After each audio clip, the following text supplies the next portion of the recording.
AB news के Karnataka bulletin में आपका स्वागत है। मैं अश्विनी आपके साथ। चलिए शुरू करते हैं आज की खबरों का सिलसिला। उससे पहले एक नजर आज के मुख्य समाचारों पर। बीदर जिले के अंजुमिन हज का काफिला मंगलवार को बीदर से रवाना हुआ। विभिन्न दलित संगठनों द्वारा जिला प्रभारी मंत्री कार्यालय के सम्मुख करना। बैंगलोर में सड़कें जलमग्न, कारें और घर डूबे, भीषण जलभराव से जूझे मजदूर। साधना समावेश से कर्नाटक कैबिनेट में बदलाव की शुरुआत शुरू हुई। पाकिस्तान को बेनकाब करने वाले प्रतिनिधिमंडल के सदस्य के रूप में नामित होने पर भाजपा सांसद ने कहा, भारत का प्रतिनिधित्व करने का अवसर।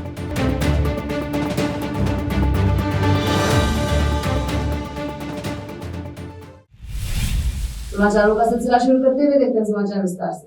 बीदर जिले के इस वर्ष के हज के अंजुमिन का दूसरा काफिला 20 मई मंगलवार को बीदर शहर की जामा मस्जिद से सुबह 10:30 बजे हैदराबाद के लिए रवाना होगा। यह काफिला हैदराबाद के हज भवन से शमशाबाद एयरपोर्ट से सऊदी अरब के लिए रवाना होगा। इस संबंध में कर्नाटक हज समिति के सदस्य एवं अंजुमन खादिम चार्ज के सचिव सैयद मंसूर कादरी ने मीडिया से बात करते हुए मंगलवार के कार्यक्रम के संबंध में बताया। विशेष संवाददाता बिस्मिल्लाहिर्रहमानिर्रहीम। हाजिर हज 2025 के लिए जिला बीदर के तकरीबन 172 हाजिरीन हज का दूसरा और आखिरी काफिला कल यानी 20 मई सुबह 10 बजे जामा मस्जिद बीदर से रवाना होगा। तमाम शहरियान बीदर से मैं हाजियों की इस रवानगी के मौके पर यहाँ पर आकर उनसे मुलाकात करने, उनसे मुआनक़ात करने और उनसे दुआओं की गुजारिश करने के लिए यहाँ पर आने की गुजारिश करूँगा। और मैं चाहूँगा कि काफ़िले को तलबिया की गूंज में हम सब मिलकर विदा करें। हाजियों का यह काफ़िला जामा मस्जिद से निकलकर बराह गावान चौक मेन रोड सीधा हैदराबाद के लिए रवाना होगा। इस मौके पर जनाब रहीम खान साहब की जानिब से हमेशा की तरह इस साल भी बसेस का इंतज़ाम किया गया है। तकरीबन 4 बस हाजियों की रवानगी के लिए बुक किए गए हैं। लिहाजा मैं तमाम लोगों से गुजारिश करूँगा कि इस रवानगी के मौके पर ज़रूर तशरीफ लाएं। विभिन्न दलित संगठनों ने बीदर स्थित ब्रिम्स टीजी अस्पताल के प्रथम श्रेणी सहायक एवं प्रभारी स्वच्छता पर्यवेक्षक श्री प्रकाश मालगे पर मानसिक शारीरिक उत्पीड़न एवं दुर्व्यवहार का झूठा आरोप लगाया। डी ग्रुप महिला स्वच्छता कर्मी अर्थात श्री लक्ष्मी अंबाजी, अष्टूरा, यशोधरा सुंदर, लक्ष्मी रमेश, अंबिका राजकुमार, सुनीता विजय कुमार, शारदम्मा राजकुमार को बर्खास्त करने की मांग को लेकर जिला प्रभारी मंत्री के कार्यालय के सामने एक दिवसीय सांकेतिक धरना प्रदर्शन किया गया। इस धरने को संबोधित करते हुए चंद्रकांत निर्ते और राजकुमार गुनल्ली ने मीडिया से बात की। इस धरने में नरसिम्हा, राघवेंद्र, मीनकेरा, अंबादास चक्रवर्ती, अंबेडकर, बौद्धवे, जगन्नाथ हुनन्ना और अन्य मौजूद हैं। कैमरामैन पुराज कटक। ಬೀದರ್ ಜಿಲ್ಲೆಯಲ್ಲಿ ಎಲ್ಲರಿಗೂ ಗೊತ್ತಿರುವ ಹಾಗೆ ಪ್ರಚಲಿತ ಸುದ್ದಿ ಬ್ರಿಮ್ಸ್ ಆಸ್ಪತ್ರೆಯಲ್ಲಿ ನಡೆತಕ್ಕಂತ ಅವ್ಯವಹಾರಗಳ ಮತ್ತು ಅಲ್ಲಿ ನಡೆತಕ್ಕಂತ ಬೇರೆ ಬೇರೆ ಚಟುವಟಿಕೆಗಳ ಬಗ್ಗೆ ಎಲ್ಲರಿಗೂ ಗೊತ್ತೇ ಇದೆ। ಇವತ್ತು ನಾವು ಧರಣ ಕುಂತಿನ ಪ್ರಮುಖ ವಿಷಯ ಏನಪ್ಪಾ ಅಂತಂದ್ರೆ ಬ್ರಿಮ್ಸ್ ಆಸ್ಪತ್ರೆಯಲ್ಲಿ ಪ್ರಥಮ ದರ್ಜೆ ಸಹಾಯಕರಾಗಿ ಹಾಗೂ ಸ್ವಚ್ಛತಾ ಮೇಲ್ವಿಚಾರಕರಾಗಿ ಸೇವೆ ಸಲ್ಲಿಸತಕ್ಕಂತ ಪ್ರಕಾಶ್ ಮಾಳ್ಗೆ ಅವರು ಅವರ ಮೇಲೆ ಈ 6 ಜನ ಹೊರಗುತ್ತಿಗೆ ಸ್ವಚ್ಛತಾ ಮಹಿಳಾ ಕರ್ಮಿಗಳು ಏನು ಲೈಂಗಿಕ ಕಿರುಕುಳ ಮಾಡಿದ್ದಾರೆ ಅಂತ ಹೇಳಿ ಸುಳ್ಳು ಆರೋಪವನ್ನು ಹೊರಿಸಿದ್ದಾರೆ। ಇದ್ರ ಬಗ್ಗೆ ಮಹಿಳಾ ಆಯೋಗದ ಅಧ್ಯಕ್ಷರು ಬಂದಾಗ ಆ ಮಹಿಳಾ ಆಯೋಗದ ಅಧ್ಯಕ್ಷರಿಗೆ ದೂರು ಕೊಟ್ಟಿದ್ದಾರೆ ಈ ಮಹಿಳೆಯರು। ಆಮೇಲೆ ಪೊಲೀಸ್ ಸ್ಟೇಷನ್ ನಲ್ಲಿ ಕೇಸ್ ಕೂಡ ಮಾಡಿ FIR ಅನ್ನು ಮಾಡಿ ಪ್ರಕಾಶ್ ಮಾಳ್ಗೆ ಅವರ ಮೇಲೆ ಸುಳ್ಳು ಆರೋಪವನ್ನು ಹೊರಿಸಿದ್ದಾರೆ। ಆದ್ರಿಂದ ಬ್ರಿಮ್ಸ್ ನಿರ್ದೇಶಕರ ಒಂದು ಆದೇಶದ ಮೇರೆಗೆ ಈ ರಾಜ್ಕುಮಾರ್ ಗುನ್ನಳ್ಳಿ ವಿವಿಧ ದಲಿತ ಸಂಘಟನೆಗಳ ಒಕ್ಕೂಟದ ಅಧ್ಯಕ್ಷ ಹಾಗೂ ಅಂಬೇಡ್ಕರ್ ಯುವ ಸೇನೆಯ ಅಧ್ಯಕ್ಷ ವಿವಿಧ ದಲಿತ ಸಂಘಟನೆಗಳ ಒಕ್ಕೂಟದಿಂದ ಇವತ್ತು ಬೀದರ್ ಜಿಲ್ಲೆಯಲ್ಲಿ ಜಿಲ್ಲಾಧಿಕಾರಿಗಳ ಕಚೇರಿ ಎದುರುಗಡೆ ಧರಣಿ ಸತ್ಯಾಗ್ರಹ ಮಾಡುವ ಮುಖಾಂತರ ಜಿಲ್ಲಾಡಳಿತಕ್ಕೆ ಎಚ್ಚರಿಕೆ ನೀಡುವುದೇನೆಂದರೆ ಬ್ರಿಮ್ಸ್ ಆಸ್ಪತ್ರೆಯಲ್ಲಿ ಪ್ರಕಾಶ್ ಮಾಳ್ಗೆ ಅವರ ವಿರುದ್ಧ ಏನು ಸುಳ್ಳು ಆರೋಪ ಮಾಡಿದ್ದಾರೆ 6 ಜನ ಸ್ವಚ್ಛತಾ ಕರ್ಮಿಗಳು ಲಕ್ಷ್ಮಿ, ಗಂಡ ಅಂಬಾಜಿ, ಅಷ್ಟೂರ್, ಹಾಗೂ ಇನ್ನ 5 ಜನರೇನು ಸುಳ್ಳು ಆರೋಪ ಮಾಡಿದ್ದಾರೆ ಅವರಿಗೇನದ ವಜಾಗೊಳಿಸಲು ಏನದ ವಿಳಂಬ ನೀತಿ ಅನುಸರಿಸದ ತರ ಬೀದರ್ ಬ್ರಿಮ್ಸ್ ನಿರ್ದೇಶಕರು ಅವ್ರದ್ದೇನದ ಧೋರಣೆ ಏನದ ನಾವು ಖಂಡಿತವಾಗಿ ಈ ಧರಣಿ ಮುಖಾಂತರ ಖಂಡಿಸ್ತೇವೆ. ಹಾಗೂ ಇವರನ್ನು ಏನ್ ರಕ್ಷಣೆ ಮಾಡ್ತಾ ಇದ್ದಾರ ಈ ನಮ್ ಬೀದರ್ ಜಿಲ್ಲೆಯಲ್ಲಿ ಆಸ್ಪತ್ರೆಗೆ ಏನದ ಒಂದು ಕೆಟ್ಟ ಹೆಸರು ಬರುವಂತ ಕೆಲಸ ಮಾಡಿದ್ದಾರೆ. ಹಾಗೂ ಇವರನ್ನು ಕೂಡಲೇ ಏನದ ಅಮಾನತು ಮಾಡಲು ವಿಳಂಬ ಮಾಡಿದ್ರ ನಾವು ಹಂತವಾಗಿ ಏನದ ಬ್ರಿಮ್ಸ್ ಎದುರುಗಡೆ ಹೋರಾಟ ಮಾಡಲಾಗುತ್ತದೆ ಅಂತ ಹೇಳಿ ಈ ಮೂಲಕ ಎಚ್ಚರಿಕೆ ನೀಡುತ್ತೇನೆ ಬಂಧುಗಳೇ. ಜೈ ಭೀಮ್, ನಮೋ ಬುದ್ಧಾಯ್. बसव जयंती महोत्सव समिति संगोलगी ने बीदर तालुके के संगोलगी गांव में सांस्कृतिक नेता विश्वगुरु बसवण्णा की प्रतिमा का अनावरण और बसव जयंती महोत्सव 2025 कार्यक्रम का आयोजन किया। इस कार्यक्रम का उद्घाटन सांसद सागर खंडे द्वारा किया गया। कार्यक्रम की अध्यक्षता दक्षिण विधानसभा क्षेत्र के विधायक शैलेंद्र बिलदाड़े करेंगे। इस कार्यक्रम का दिव्य नेतृत्व बेलगाम बेलूर स्थित निष्कलाम मठ के पूज्य श्री निजगुणानंद महास्वामी जी करे। इस अवसर पर कन्नड़ साहित्य परिषद के अध्यक्ष सुरेश चंचेट्टी, माननीय शहरी विकास प्राधिकरण के अध्यक्ष बाबू वाली, पूज्य डॉक्टर बसवलिंगा पट्टादेवरू, पूज्य श्री डॉक्टर अक्का गंगांबिका, बसवराज धनू, जयराज ಖಂಡ್ರೆ ಅವರನ್ನು ಉಪಸ್ಥಿತರಿದ್ದರು. ಕ್ಯಾಮರಾಮನ್ ಭೂರಾಜ್ ಕರ್ಕವರೇಜ್. ಈ ದಿನ ಅಂತ ಕೂಡ ತಾವು ತಿಳ್ಕೋಬಹುದು. ಅವರಿಗೂ ಕೂಡ ನಾನು ವಿಶೇಷವಾಗಿ ನಾನು ಅಭಿನಂದನೆಗಳು ಹಾಗೂ ಧನ್ಯವಾದಗಳು ನಾನು ಸಲ್ಲಿಸುತ್ತೇನೆ. ಇವತ್ತಿನ ದಿವಸ ಎಲ್ಲ ಗುರುಗಳು ಕೂಡ ಇದ್ದಾರೆ, ಅದಕ್ಕೆ ನಾನು ಜಾಸ್ತಿ ಮಾತಾಡಕ್ಕೆ ಹೋಗೋದಿಲ್ಲ, ಬರೀ ಎರಡೆರಡು ಮಾತಾಡ್ತೀನಿ. ಇವತ್ತಿನ ದಿವಸ ನಾವು ವಿಶ್ವಗುರು ಬಸವಣ್ಣನವರ ಮೂರ್ತಿ ಅನಾವರಣ ಹಾಗೂ ಜಯಂತಿ ನಾವು ಮಾಡ್ತಾ ಇದ್ದೀವಿ. ವಿಶ್ವಗುರು ಬಸವಣ್ಣನವರು ಯಾವಾಗಲೂ ಕಾಯಕವೇ ಕೈಲಾಸ ಅಂತ ಹೇಳಿದ್ದಾರೆ. ಅದಕ್ಕೆ ನಾವು ಕೂಡ ಯಾವಾಗಲೂ ಕಷ್ಟಪಟ್ಟು ನಾವು ಕೆಲಸ ಮಾಡಿ ನಾವು ಮುಂದೆ ಬರಬೇಕು. ಇವತ್ತಿನ ಕಾಲದಲ್ಲಿ ನೀವು ನೋಡ್ಬೋದು, ಯುವಕರು ಇವಾಗ ಸಾಕಷ್ಟು ಈಸಿ ಮನಿ ನಾವೆಲ್ಲರೂ ಹುಡುಕ್ತಾ ಇದ್ದೀವಿ. ಈಸಿ ಮನಿ ಏನು ಅಂತಂದರೆ ನಾವು ಮನೇಲಿ ಕುಂತಲೇ ನಾವು ಹಣ ಸಂಪಾದನೆ ಮಾಡಬೇಕು, ನಾವು ಎಲ್ಲಾದರೂ ಒಂದು ಕಡೆ ನಾವು ದುಡ್ಡು ಮಾಡಬೇಕು ಅಂತಂಬುದು ಎಲ್ಲರೂ ಒಂದು ಮನಸ್ಸಲ್ಲಿದೆ. ಆದರೆ ನಾವು ಕಂದಿಲ್ಲಪ್ಪ ಶರಣಾರ್ಥಿಗಳು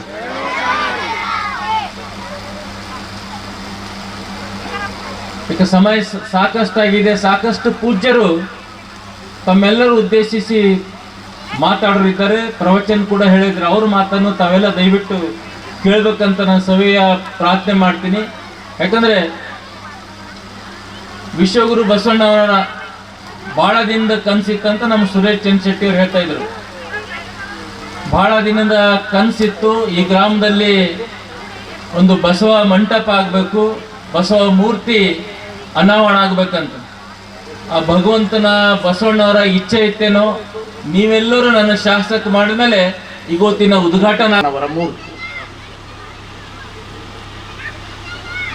ಬಹಳ ಜನರಿಗೆ ಪ್ರಶ್ನೆ ಇರ್ತದೆ, ಲಿಂಗಾಯತ ಧರ್ಮದಲ್ಲಿ ಮೂರ್ತಿ ಪೂಜೆ ಇದೆಯೋ ಇಲ್ಲವೋ ಅನ್ನತಕ್ಕಂಥ ಒಂದು ಪ್ರಶ್ನೆ. ಅದಕ್ಕೆ ಬಹಳ ಚೆನ್ನಾಗಿ ನಾವು ಉತ್ತರವನ್ನು ಕಂಡುಕೊಳ್ಳಬೇಕು.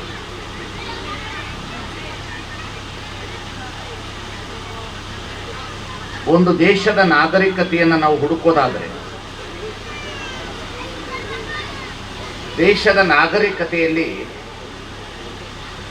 ಈ ಭಾರತ ದೇಶದ ನಾಗರಿಕತೆಯನ್ನು ಸಿಂಧೂ ನಾಗರಿಕತೆಯನ್ನು ಹುಡುಕ್ತೇವೆ. बीदर शहर के प्रसिद्ध फर्स्ट ग्रेड कॉलेज का आज गोल्डन जुबली कार्यक्रम का उद्घाटन बीदर जिला प्रभारी मंत्री ईश्वर खंडे ने किया। आज इस कार्यक्रम में शाहीन शिक्षण संस्थान के डॉक्टर अब्दुल खदीर का सम्मान किया गया। साथ ही रिटायर्ड होने वाले प्रोफेसर को भी कॉलेज के प्रोफेसर और विद्यार्थियों ने बधाई देते हुए सम्मान किया।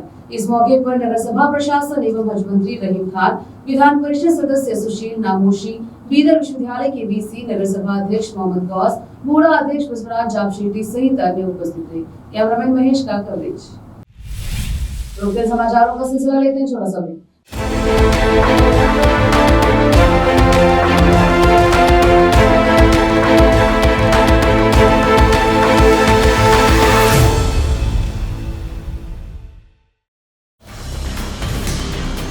हिंदुस्तान के हर कोने में हम हैं मौजूद। 24 घंटे हालात पर गहरी नजर, खबरों से जुड़े चुपते सवालात और आपको दिखाता है धार्मिक, सामाजिक, राजनीतिक, लोकल और इंटरनेशनल न्यूज की सबसे बेहतर कवरेज। जो आपको रखती है हर पल बाखबर। देश और दुनिया भर की खबर के लिए देखते रहें KP news 24/7। Noor education trust Bidar की ओर से चलाए जाने वाला Noor MEd and BEd college Bidar, recognised by NCTE Delhi and affiliated to Bidar University Bidar. Admission are open for the academic year 2023-24. विशेषज्ञ और सक्षम शिक्षकों द्वारा शिक्षा प्राप्त करने के लिए नूर एमएड एंड बीएड कॉलेज में दाखिला लें और शांत वातावरण में शिक्षा प्राप्त करें। बीदर शहर में बेहतर शिक्षा का एकमात्र केंद्र Noor MEd and BEd college, Shahpur gate, Bidar. Phone numbers 9945283920, 8482221297। Break के बाद स्वागत है आपका, देखते हैं समाचार। भारी बारिश के कारण बेंगलुरु के कई हिस्सों में भयंकर जलभराव और बाढ़ आ गई है। बारिश का पानी घरों में घुस गया है, जिससे फर्नीचर और उपकरण क्षतिग्रस्त हो गए हैं, जिससे निवासियों को परेशानी। और लगातार बारिश के कारण सड़कों पर भारी जलभराव के कारण कारें आंशिक रूप से डूब चुकी हैं। सार्वजनिक परिवहन सेवाओं के प्रभावित होने के कारण यात्री फंस गए हैं। आईएमडी ने 22 मई तक बेंगलुरु और कर्नाटक के 22 अन्य जिलों के लिए येलो अलर्ट जारी किया। 20 मई को होसपेट में होने वाली कांग्रेस सरकार की साधना समावेश रैली से पहले मुख्यमंत्री सिद्धरामैया द्वारा अपने मंत्रिमंडल में फेरबदल करने और पार्टी द्वारा 4 रिक्त एमएलसी पदों को भरने की चर्चा एक बार फिर सामने आई। कांग्रेस ने कर्नाटक में सत्ता में आने के 2 साल पूरे होने का जश्न मनाने के लिए साधना समावेश का आयोजन करने का फैसला किया। इस रैली में हिस्सा लेने के लिए एआईसीसी अध्यक्ष मल्लिकार्जुन खड़गे, जो राज्यसभा में विपक्ष के नेता, लोकसभा में विपक्ष के नेता राहुल गांधी, पार्टी महासचिव रणदीप सिंह सुरजेवाला समेत पार्टी के कई वरिष्ठ नेता होसपेट पहुंचेंगे। सिद्धरामैया ने खुद ही मंत्रिमंडल में फेरबदल की अटकलों को हवा दे दी है, जब उन्होंने पूर्व मंत्री बी नागेंद्र को मंत्रिमंडल में फिर से शामिल करने का वादा किया।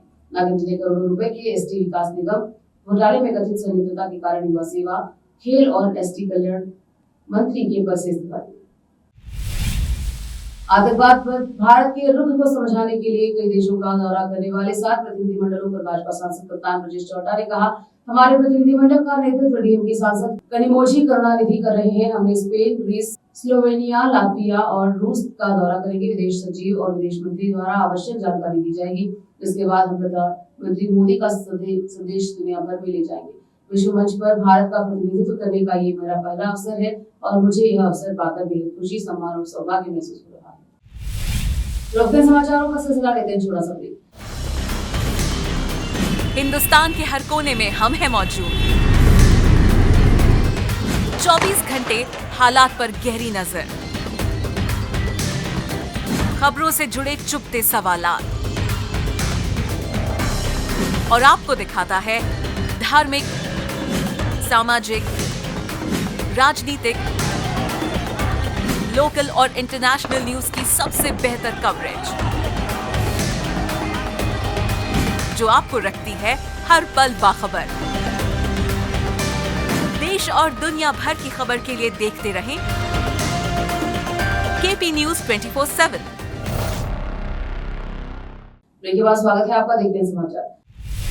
विधानसभा में विपक्ष के नेता अशोक ने राज्य सरकार पर खतरनाक नीतियों के माध्यम से आबकारी राजस्व स्रोत को कमजोर करने का आरोप लगाया है। उन्होंने सरकार की आलोचना करते हुए कहा कि उसकी अवैज्ञानिक आर्थिक नीतियों ने राज्य को दिवालिया स्थिति में धकेल दिया है तथा संसाधन जुटाने का तरीका उद्योग के लिए हानिकारक साबित हो रहा है। अशोक ने एक बयान में कहा कि दरें और लाइसेंस फीस बढ़ाने के लिए एक मानक होना चाहिए। हालांकि साल में शराब की बिक्री और लाइसेंस फीस में मनमानी बढ़ोतरी से उद्योग पर प्रतिकूल प्रभाव पड़ेगा। उन्होंने चेतावनी दी कि अशोक ने कहा कि सरकार ने बजट में नए कर लगाने का दावा तो किया, लेकिन बाद में शराब की कीमतों में मनमानी तरीके से बढ़ोतरी कर दी। गौरतलब है कि बियर की कीमतों में एक साल में 2 से 3 बार बढ़ोतरी की गई, जिससे उपभोक्ताओं पर काफी बोझ पड़ा। उन्होंने कहा कि शराब उपभोक्ताओं द्वारा विरोध न किए जाने का फायदा उठाना अच्छी बात नहीं।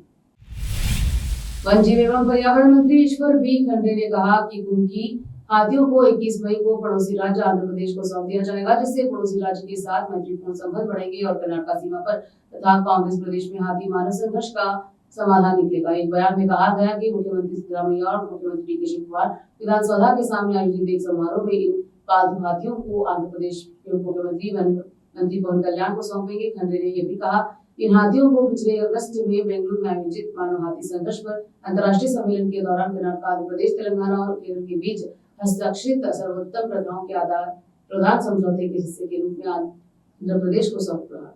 पिछले वर्ष 8 अगस्त को पवन कल्याण ने बेंगलुरु का दौरा किया, उनसे मुलाकात की तथा उनसे अनुरोध किया कि वे आंध्र प्रदेश में बढ़ते शिकारियों को पकड़ने में मदद के लिए हाथी उपलब्ध कराएं तथा अपने राज्य के वन रक्षकों और वन कर्मियों को हाथी पकड़ने के अभियान में प्रशिक्षित करें। वरिष्ठ भाजपा विधायक बसवंत पाटिल एकनाथ ने कहा कि आरोप लगाकर कर्नाटक में राजनीतिक सरगर्मी बढ़ा दी गई है। मुख्यमंत्री सिद्धरामैया और मुख्यमंत्री डीके शिवकुमार के बीच गुप्त समझौता, जिसका उद्देश्य मौजूदा सरकार के कार्यकाल के बीच में सत्ता का हस्तांतरण करना है। दावणगेरे के जेएम इंस्टीट्यूट गेस्ट हाउस में पत्रकारों से बात करते हुए यत्नाल ने दावा किया कि सीएम सिद्धरामैया अपना कार्यकाल पूरा होने से पहले ही पद छोड़ने को तैयार हो जाएंगे, जिससे शिवकुमार को मुख्यमंत्री पद संभालने का रास्ता मिल जाएगा। यत्नाल ने दावा किया कि कथित समझौते के अनुसार प्रदेश व्यवस्था के तहत भाजपा के प्रदेश अध्यक्ष बीवाई विजेंद्र उप मुख्यमंत्री बनाए जाएंगे। यत्नाल ने कहा कांग्रेस के अंदर डीके शिवकुमार को मुख्यमंत्री बनने देने की कोई वास्तविक मंशा नहीं, फिर भी अगली सरकार बनाने के लिए उनके साथ समझौता है। उनसे कहा कि अगर जरूरत पड़ी तो मैं नया राजनीतिक रास्ता अपनाऊंगा, लेकिन कांग्रेस में वापस नहीं जाऊंगा। भाजपा में कोई सक्षम नेतृत्व नहीं। अपनी ही पार्टी के राज्य नेतृत्व की तीखी आलोचना करते हुए यत्नाल ने कहा कर्नाटक में भाजपा के पास सक्षम नेतृत्व का अभाव है। यहाँ तक कि विजेंद्र द्वारा आयोजित कार्यक्रमों में भी मुश्किल में 1000 लोग ही आते हैं। भारी बारिश के कारण बेंगलुरु शहर के कई सिद्धांतों की स्थिति पैदा हो गई है। सड़कें जलमग्न नजर आ रही हैं। ये तस्वीरें एल्बम मोड़ मेट्रो स्टेशन से हैं, जहां हर तरफ पानी भरा है, जिससे प्रभावित है। फिर से एक नजर आज के मुख्य समाचारों पर। बीदर जिले के अजमेर हज का काफिला मंगलवार को बीदर से रवाना हुआ। विभिन्न दलित संगठनों द्वारा जिला प्रभारी मंत्री कार्यालय के सम्मुख धरना। बेंगलुरु में सड़कें जलमग्न, कारें और घर डूबे, भीषण जलभराव से जूझे नगर। साधना समावेश से कर्नाटक कैबिनेट में बदलाव की सुबह शुरू हुई। पाकिस्तान को बेनकाब करने वाले प्रतिनिधिमंडल के सदस्य के रूप में नामित होने पर भाजपा सांसद ने कहा भारत का प्रतिनिधित्व करने का अवसर।